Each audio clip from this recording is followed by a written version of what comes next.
ということになりました。ご本人のリクエストですか？いや、まあそうですね、もう短めにしようと思って今、なんとなくこの髪型なんですけど。楽でしょ？楽ですね。もうめちゃくちゃ、それが一番楽ですね、やっぱり。ね、現役の頃はもうずっと長い髪のまま、長い髪といったんですが、いつも曲げを言っていましたので、今日は重量の取り組みまでがかなり押し気味できましたので、もう間もなく幕内の取り組みが始まるというところで、湊川さんに、いつも通り素晴らしい解説をお願いしようと思っています。どうぞよろしくお願いします。本日もサステナブルな環境をデザイン、それがいい時にも動きがいい時に動けばいいんですけど、それが悪い流れになってしまう時もあるので、でもここ2日間は歯車が合ってきていると思うので、終盤戦期待したいですね。呼吸が合いません。時間いっぱいから一度待ったとなりました。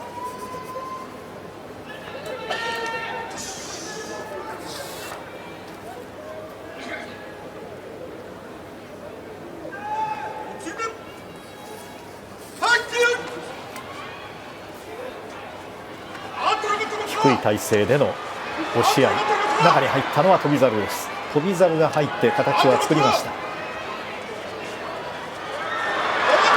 り切りました翔猿、踏みとどまって5勝7敗、御嶽海も5勝7敗です。こうなれば湊川さん、翔猿の相撲ということでしょうかね。そうですね、しっかり中に入ったので、御嶽海関からするともう少しまわしを的な相撲だったと思います。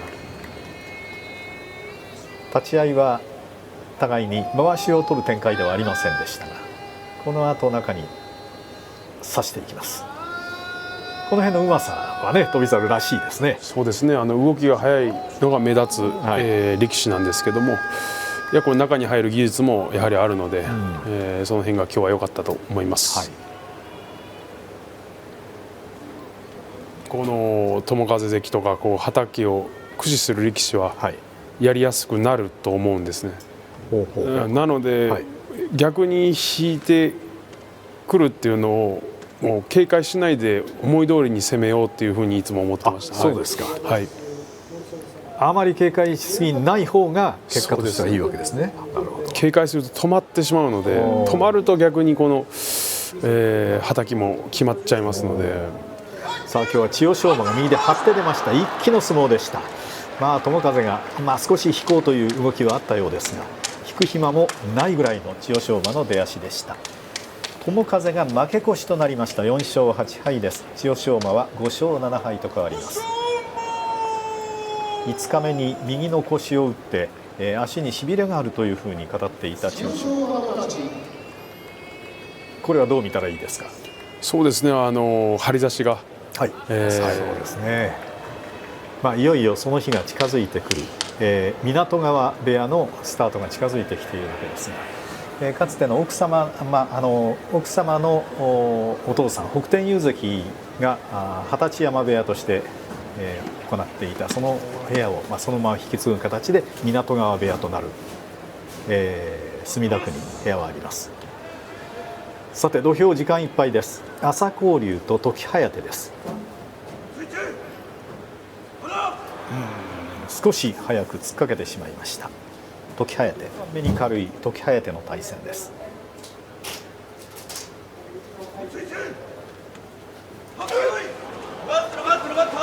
押し込んでいくのが朝紅龍、右の押っつけ効きました。左からのど輪、立ち合いからずっと朝紅龍の攻めでした。厳しい攻めではなかったでしょうか？そうですね、この朝紅龍関っていうのは、体大きくないんですけど、力ありますよね。筋力というか、それがしっかり追っつけてですね、パワーを利用した相撲、非常に良かったと思いますね。この左差しもきちっと追っつけて、封じながら出ていきましたし、これが延べ500人目、つまり明治42年から数えて500回目の幕内の優勝力士という区切りとなりました。そんなことは当然力士はね、朝白龍との対戦です。朝白龍も今横綱の豊昇龍やそれから欧勝馬と同じ飛行機で日本にやってきたのが11年前です。だんだんその2人との対戦も近づいてきています。左で張って刺しに行きました。右四つ、先に上手を引いているのが朝白龍です。頭をつける、相手に上手を与えたくない体勢を作ります。少し琴勝峰が半身の形になってきました。け返しに行きました。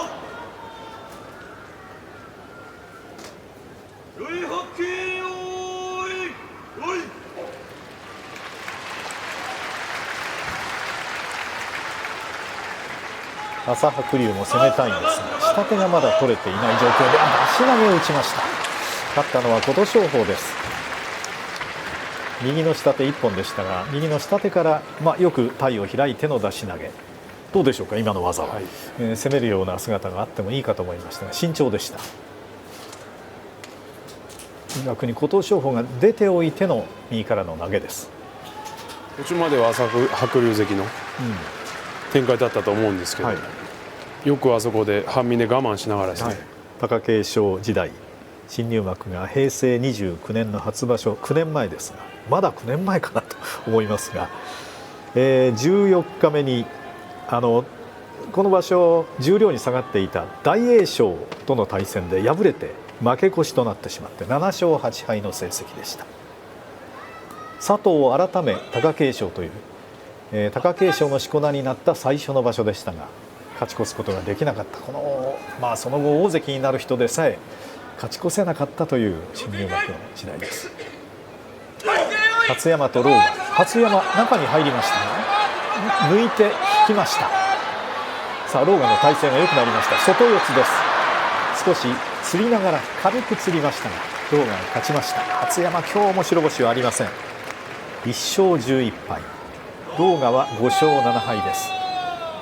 初山攻めることはできなかったですかね。今日はちょっともったいなかった相撲というか、押し相撲の力士ではあるんですが、今日の場合はもろ手突きからもう2本入りましたから、ここ出るしかなかったと思うんですけど、どうしましたかね。少し、一瞬右四つになったので、これは狼雅関の、好きな、四つなので、それを嫌がってしまったのが戦いさせてもらってましたから、本当に気合を与えてくれた両力士だったですね。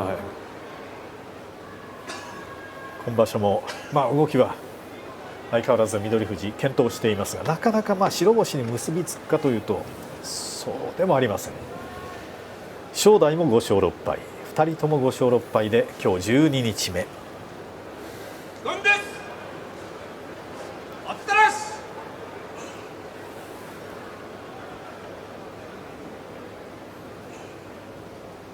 木村要之助が合わせます。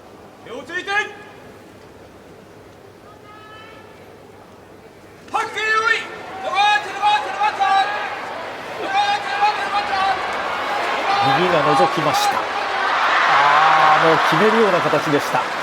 正代が勝ちました。あまりそのまま差したままだと肘が危ないというふうな相撲でしたが、正代が勝ちました。右を差してもあそこまで入れても全然いいと思って多分相撲を取ってると思うので、ここで一瞬見てる方は中に入ったのかなって思うと思うんですけど、そう思いますね。もうこれでしっかりロックしてますから、この強引な相撲って翠富士関からしたら窮屈だったんじゃないかなという。小手投げも強烈でした。湊川さんにはあまり相口が悪いという力士はいなかったように思います。そんなに苦手な力士なかったですかね。そうですね、もうそう思ってしまうと、どんどん常に初対戦の気持ちでやってました。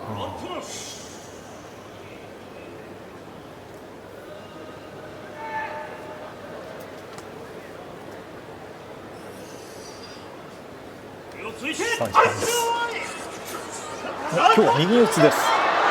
でも竜電の攻め、も金峰山ダメです。何か蛇に睨まれたカエルのような7対0となりました。得意の竜電の左四つではない、今日右四つの体勢でした。それでも全く金峰山力が出ませんでした。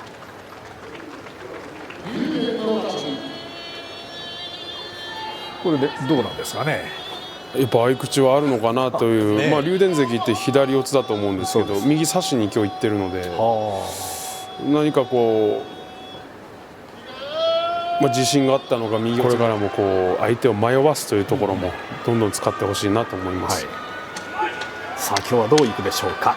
朝乃山戦、組み止められないように、どう動くかでしょうが、朝乃山関は変化とかには胸からきますので、なかなか食らいにくいところがあるので、しっかりまず当たって先手先手で藤野川関が相撲を取れるか、で圧力をかけながら自分の体勢に持ってきたいのは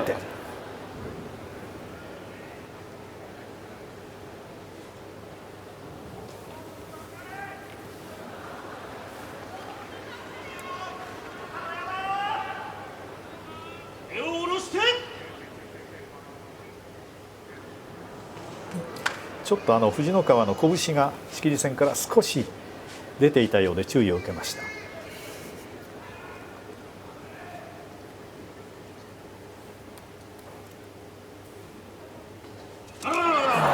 突っかけてしまいました。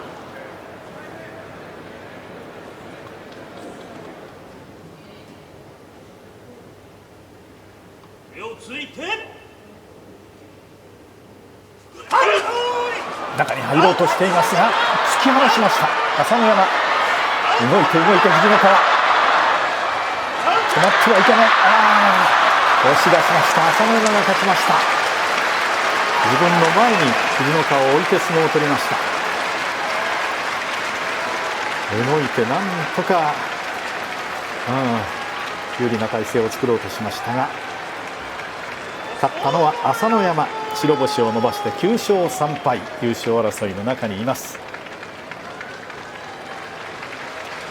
この一番は、後ほどちょっと待ってください。スローは少々、刺されてももう動きを止めるような、ロックという表現をしましたが、小さい力士からすると、こう小さい相撲に合わせてほしいんですよね、こう気持ちとしては。なるほど、なんですけど、小さい相撲力士が嫌なのって意外と大きい相撲をそのまま取られるっていうことが一番嫌で、朝乃山関は小さい相撲に合わせれば藤野川関の展開にもなったと思うんですけど。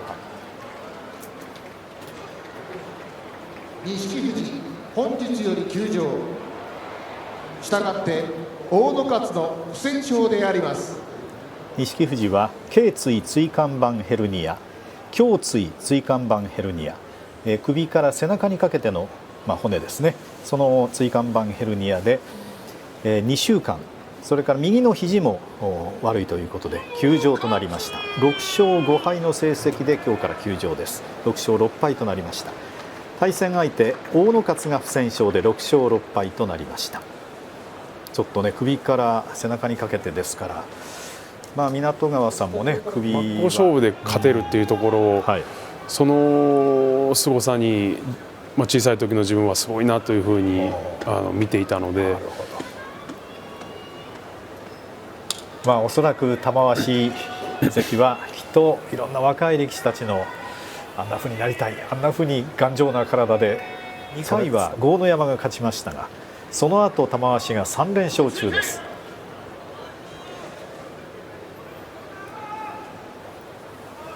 木村明次郎が合わせます。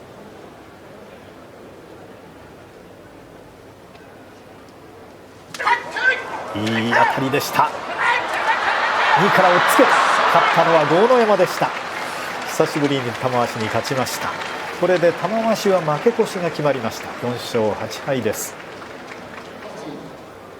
今日の勝敗の分かれ目はどうでしょうか。立ち合い両者良かったと思うんですけど、ここで少し右に動きながら、横から攻めたのが良かったです。ちょっと玉鷲関の足がちょっと、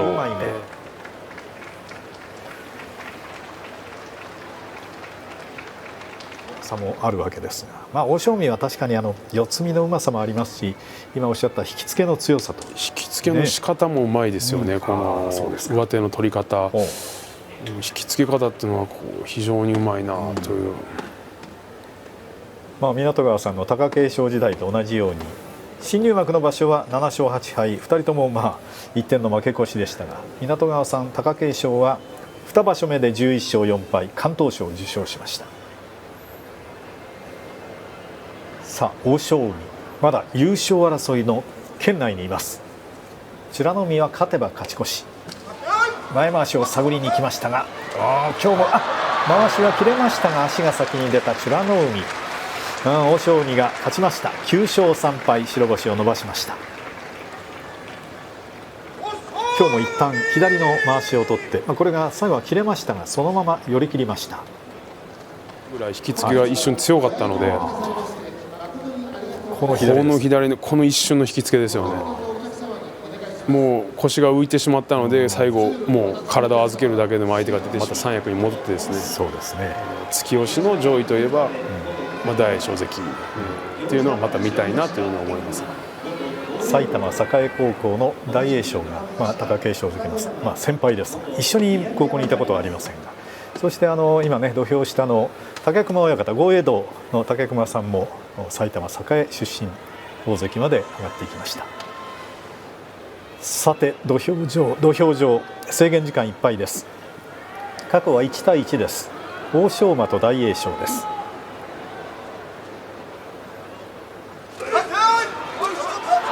左から突き落とし、大栄翔が勝ちました。大栄翔5勝7敗、欧勝馬6勝6敗、ちょっと今日はもろく前に落ちました。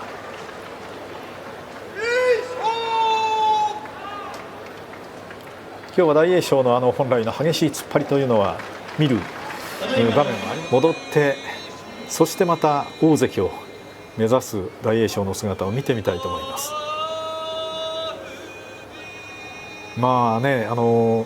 貴景勝の湊川さんとも、湊川さんからして19対9という成績がいいですよ。そうですね、どっちがいいっていうのは、この白鵬富士関自身が考える選択が正しいと思いますね。頭が、この相手力士に対して合わせる、戦術を変えるということができるのは悩みやすい力士なんですけども、どういう立ち合いを選択するのかが楽しみです。そうですか。さあ、時間になりました。過去は白鵬富士2勝で宇良の1勝です。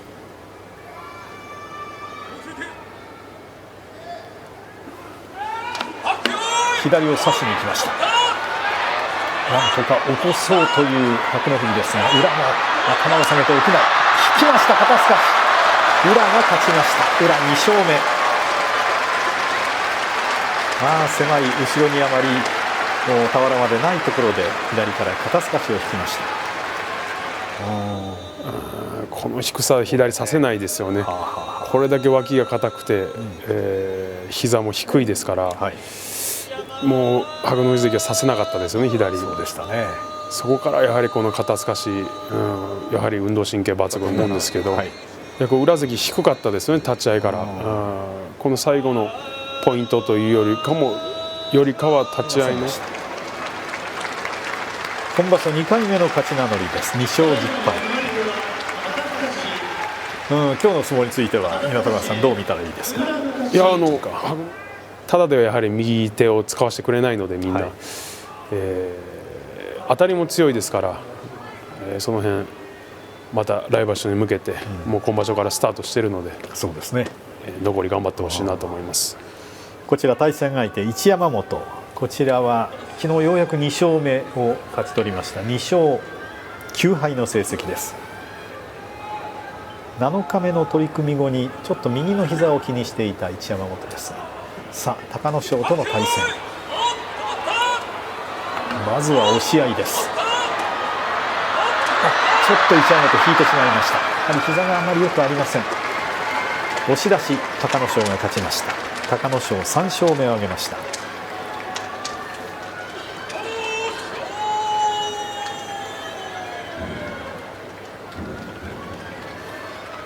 出るというところはありませんね。よく見ながらですかね。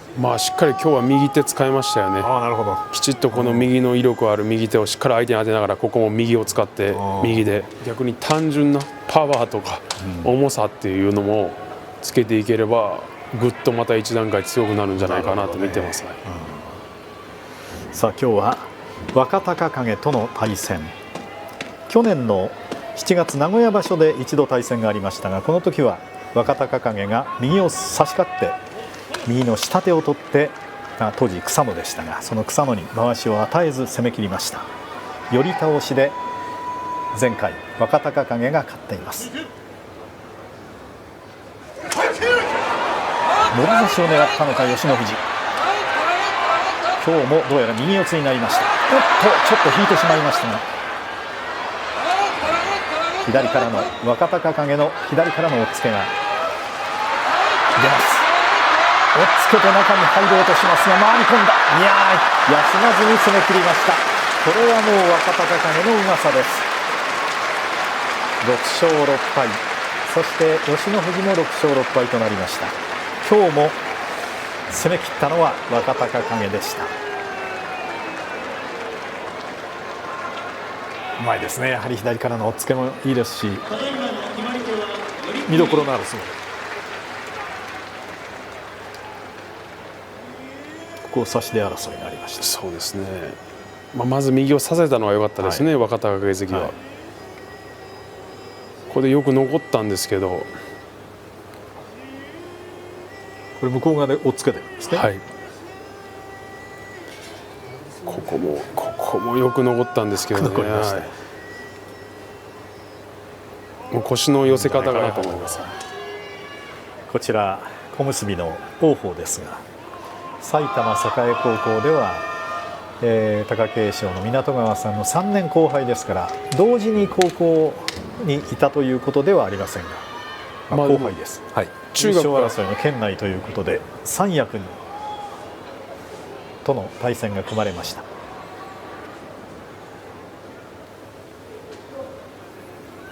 木村寿之介が合わせます。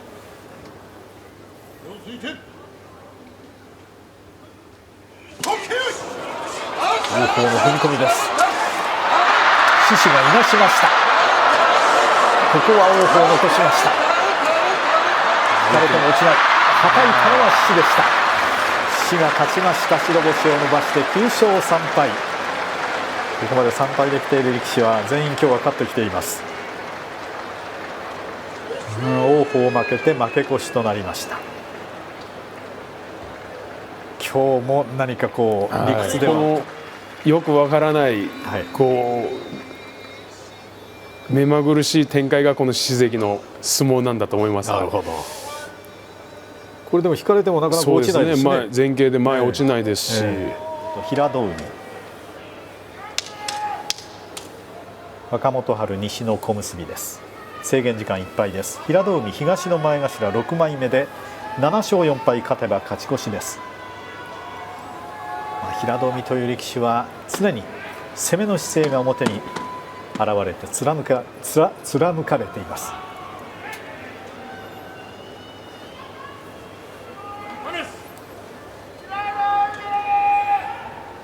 左四つの若元春と平戸海は右四つ、相撲界でいう喧嘩四つです。右を差しにいった平戸海、起こしながら出ますが、なかなか若元春も下がらない。入った、うっちゃいはどうでしょうか。しかし軍配は平戸海に上がりました。もう若元春のかかとが出たんでしょうか。全く物言いがつく気配もありません。かなり左に打っちゃったように見えましたが、ただ足が先に出たんですね。どうやら平戸海勝って勝ち越しが決まりました。勝ち越し。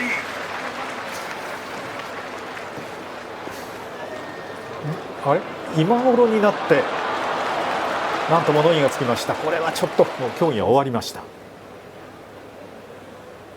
最後の競技について説明いたします。行司軍配は左の海に上がりましたが、若元春のうっちゃってんじゃないかと物言いがつき、協議した結果、若元春の足が先に出ており、行司軍配通り平戸海が勝ち立ちます。やはりそういうことですね。左に若元春が打ち去りましたが、もうその時若元春の左足かかとがもう俵の外に出ていたということで、一番近いところで見ていた審判からするともうその足が出たのが見えたと思います。しかし若元春も今場所も打ち合いで勝った相撲ありましたが、豪快に振りました。でも攻めは平戸海でした。これ上手取ってるはまた違ったんだと思うんですけど、そうですか。やはり抱えたままだったので、少しかぶさるような形で、なったので、その展開にした平戸海関が褒めるべきなんですけど、これもうまかったですね、腰のぶつけ方も。なるほどね。ここから投げ打ちにいけるのもすごいですけどね。本当ですね。両者やはり1位ですから、勝ち越しぐらいでは物足りないかもしれませんが、今場所は昨日隆の勝に敗れて4敗目がちょっともったいない気もしましたが、優勝争いからはもう一歩後退という状況です。さあ阿炎です。9勝2敗。この後2敗同士で青錦と熱海富士の対戦があります。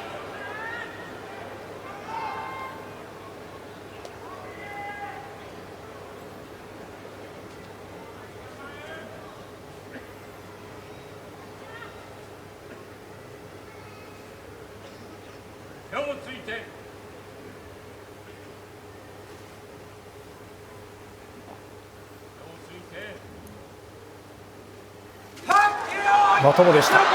右四つ、こうなると阿炎は苦しい。釣り出しました。琴櫻が勝って阿炎3敗に後退です。琴櫻は勝ち越しが決まりました。立ち合い失敗しましたね。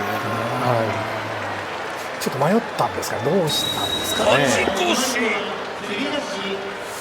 かね。左の少し変わり気味に上手を多分取りに行った取れなかったかなと思いますね。突っ張るのではなくて、もろ手突きでもなくて左上手を狙ったんですかね。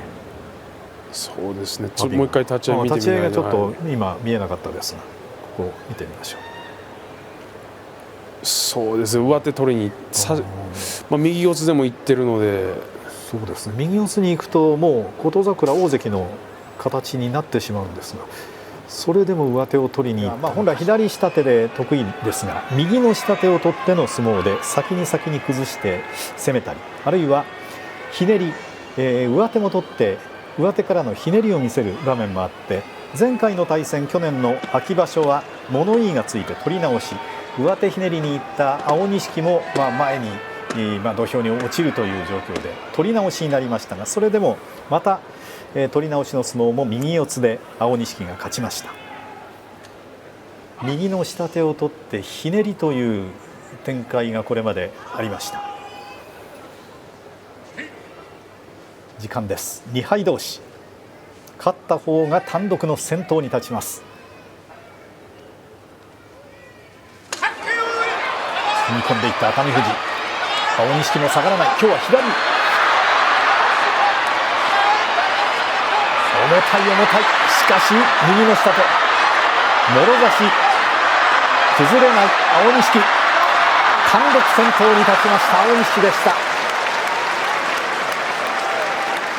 いやー、崩れない、もう頭も上がらない、顎は上がってこない、どんどん形を作っていって寄り切りました。少々時間はかかりましたが、もう攻めとしては完璧でしょうか、どうでしょう。いや、もう完璧でしたね。右も差されずに左を差し勝って、相手も残したんですけど焦って引いたりもしないですし、引きつけて出ていく、もう文句つけるところは一つもないというか、そうですね、ここで差し勝って相手の体重いですし、ここ引きたくなる場面なんですけど、そうですね、ここも一歩も引かないで、きちっと最後まで押し切ってまわしを引いて最後腰をぶつけてですね、ここも振りも強烈だったと思うんですけど、頭上げずにきちっと寄り切る、本当に本当相撲うまいですよね。力強さもありますから、もうこれはもうこう映像を見て言うのは本当に簡単なんですけど、よくこれを相手と対戦しながら主観でできるなっていうのは思いますね。これね、この後の右のこの突き相当強烈だったと思いますが、落ちません。これも下半身が脆い力士はあそこの逆転の捨て身の突き落とし食う時あるんですけど、そこでもあまりそれをこう表に出さず、自分のやるべきことをこう日々こなして、参拝してますけども、こう横綱としての務めを果たしてくれてるんじゃないかなと思います。ここは3敗同士で霧島との対戦。過去は豊昇龍13勝、霧島の10勝です。霧島も一時期大関から大関で優勝して横綱へという綱取りという場所もありました。しかしその後首や手首を痛めて苦しみましたが、かなり霧島も戻ってきています。大きな一番を迎えました。優勝争いという意味では負けた方はかなり後退してしまいます。数字の上では可能性がないわけではありませんが、4敗となると苦しくなります。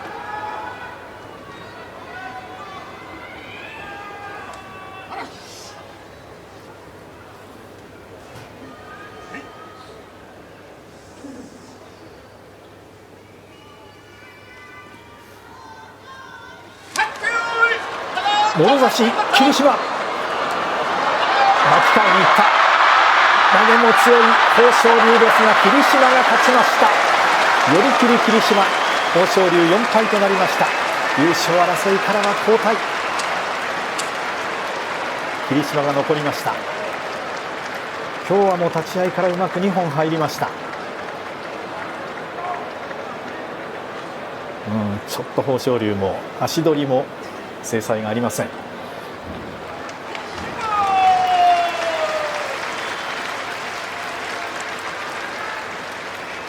もう立ち合いから豊昇龍も踏み込んだと思いますが、中川さんどうでしょうかね。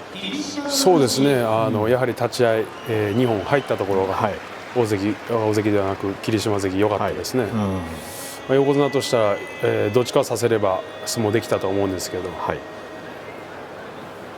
下がりながら右を巻き替えに行きましたが、もうちょっと状態が浮いてしまいました。いずれにしても立ち合いで、豊昇龍も踏み込んではいてもうまく霧島がここはもう出るタイミングで勝負ですか。左差すのが良かったですね。これも苦しくなって豊昇龍右を巻き替えに来ましたが、ここ出ました。もう巻き替えた瞬間に体が軽くなるので、出るタイミングもバッチリだったと思います。2敗で土俵下に勝ち残りで控えていた青錦がこの瞬間に立ち上がって花道を下がりないかなと思います。湊川さんは高安とも21回の対戦がありました。貴景勝11勝、高安10勝という互角の戦いでした。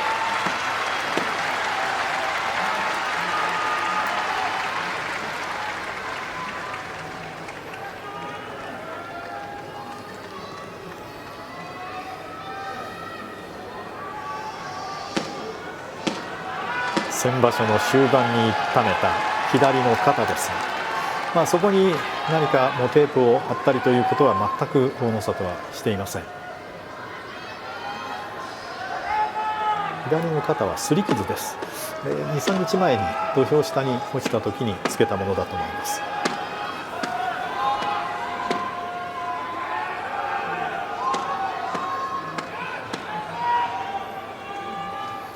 結びの一番、制限時間いっぱい、7勝4敗同士です。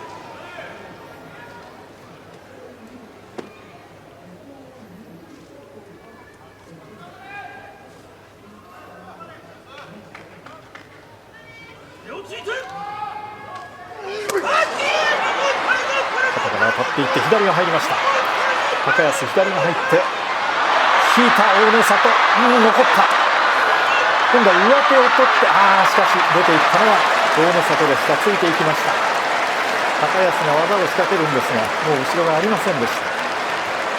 なんとか大野里が勝って8勝4敗勝ち越し、高安7勝5敗と変わりました。高安にも湊川さん、勝機はありましたね。そうですね。左四つになりました。もう最後の最後まではもう高安でいくかなっていう相撲だったんですけど、よく横綱あそこから残しましたよね。まあ本当に精神的にも体力的にもきつい展開だと思うんですけど、ギリギリの状況で今大野里は戦っていると見ていますが、ここはもうここで離れたのは良かったですね。離れましたね。右も入りましたから、これでもう高安苦しくなりました。高安がもろ差しになって右を自分から抜いたんですかね、この後ね。いやもうここまでは左も入りましたし、でこれ途中もろ差しにもなっから押っつけてここもろ差しになったんで、もうここ右を抜いて押しましたね。押そうとした時にタイミングもちょうど良かったですね、横綱からすると。そうですか。あれ抜かずにそのまま寄れなかったですかね。そうですね、映像で見ると抜かずに引きつければよかったと思うんですけども、ここでちょっと切れちゃ回しが上手が離れちゃいましたよね。なるほどね。これはこのスローで見るとそういうこともできたんじゃないかって思うんですけど、本当にこれ一瞬の、展開なので、もう非常にもう横綱を褒めるしかないですね。よくしのぎましたね、大野里。苦しい中で大野里8勝4敗、勝ち越しという形になりました。さあ今日一日で、かなり展開が変わってきました。後ほど、またそのあたり整理してみようと思いますが、ただ一人青錦新大関が2敗で、いよいよ明日13日目ということになります。